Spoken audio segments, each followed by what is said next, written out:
why some countries have a president, others have a king, and some have a leader who seems to be in charge forever. It all comes down to one thing: the system of government. And this isn't just boring political science class stuff. This affects everything from the taxes you pay to the freedom you have to speak your mind to the very streets you walk on. So today, we are breaking down the most common systems of government, their pros, their cons, and the countries where they actually play out. First up, the one we hear about the most: democracy. Democracy, literally meaning rule by the people. The core idea is that citizens have the power, usually exercised through voting. There are two main types: direct democracy, where people vote on laws directly. Think ancient Athens or modern day Switzerland for some issues. Second, representative democracy, where we elect politicians to represent us and make decisions on our behalf. This is what most democracies are today. These are the merits. 1. Popular sovereignty. The government gets its power from the consent of the governed. You have a voice. Second, protection of rights. Democracies usually have strong protections for freedom of speech, press, and assembly. Third, peaceful transfers of power.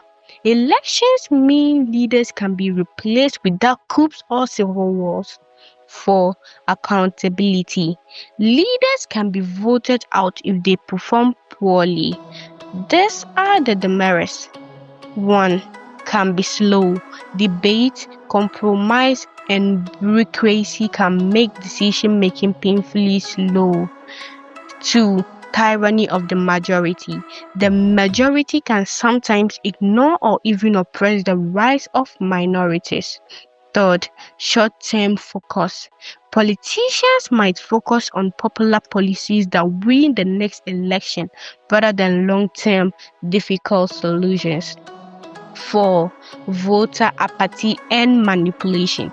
If people are uninformed or disengaged, democracy suffers. These are examples: the United States, presidential democracy; India, parliamentary democracy; Germany, and Canada. We have the monarchy, the classic system ruled by a king, queen, or emperor, but not all monarchies are created equal. 1. Absolute monarchy. The monarch has ultimate governing authority. Their word is quiet, literally law. 2. Constitutional monarchy. The monarch is a ceremonial head of state, but real political power lies with an elected body like a parliament. They reign but do not rule. These are the merits. 1. Stability and continuity. A monarch can be a unifying, non-political symbol for the nation, providing stability beyond the chaos of daily politics. 2. Quick decision making. Absolute. An absolute monarch can enact sweeping changes very quickly. No debate, no filibusters. 3. Cultural heritage. Monarchies are often deeply tied to a nation's history and tradition. These are the demerits. 1. Lack of democratic voice. Citizens have little to no say in who leads them or what laws are passed. 2. Risks of tyranny. Power in the hands of one person or family can lead to severe oppression and human rights abuses. 3. Cost. Maintaining a royal family can be incredibly expensive for taxpayers. These are the examples: the United Kingdom and Japan, constitutional monarchies; Saudi Arabia and Brunei, absolute monarchies; authoritarianism, dictatorship. This is where power is concentrated in the hands of a single leader or a small group, not accountable to the people. Dissent is not tolerated. These are the merits: extremely efficient. Decisions are made instantly and implemented without opposition. The my way or the highway approach. 2. Stability. The absence of political competition can create a surface level enforced order. These are the demerits. 1. No freedom. Severe restrictions on speech, press, assembly, and basically any form of opposition. 2. Cult of personality. The state revolves around glorifying the leader, often with propaganda. 3. Corruption and nepotism. With no checks and balances, corruption is rampant. 4. Volatile succession. When the dictator dies, it often leads to a violent power struggle. These are the examples: North Korea under the Kim dynasty, China, a one-party state historically, Nazi Germany, and fascist Italy. 4. Communism. In theory, communism is a stateless, classless society where the people collectively own the means of production. But in political practice, it refers to a single-party state where a communist party holds absolute power, aiming to guide the state toward that theoretical goal. These are the merits. 1. Goal of equality. The ideology aims to eliminate extreme wealth and poverty. 2. Central planning. The state can direct the entire economy towards specific national goals like rapid industrialization. These are the demerits. Totalitarian control.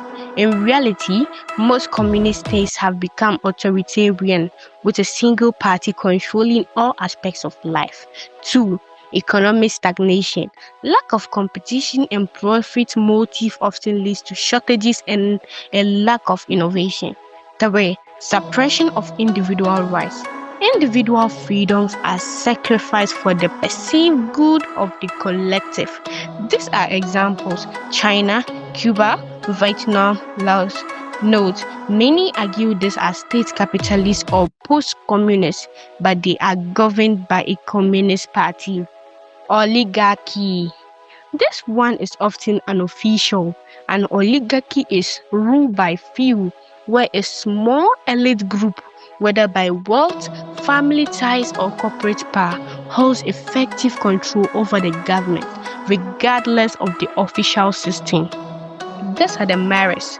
From the perspective of the oligarchs, it's great you get to run the country for your own benefit.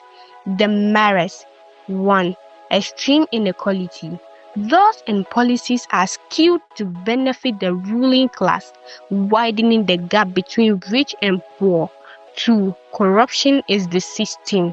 The state serves private interests, not the public good. 3. Illusion of democracy. The country may have the appearance of democracy, but the choices are controlled by the elite. These are examples. Many argue that Russia operates as an oligarchy, where immense wealth and political power are fused. Historically, city-states like Venice were classic oligarchies. Comparison and conclusion. So, which one is best? Well, that's the $1 trillion question. Democracies prioritize freedom but can be messy. Authoritarian systems prioritize order but crush liberty. Monarchies can offer stability but may lack modern relevance. No system is perfect. They all represent a trade-off. What's fascinating is that most countries are hybrids. A constitutional monarchy like the UK is functionally a democracy. China is a communist state with a massively successful capitalist economy. The system of government is a living, breathing thing. It evolves, it changes, and is fought over.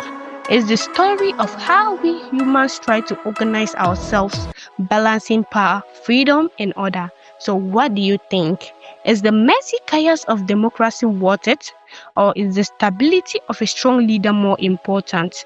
Let us know in the comments below.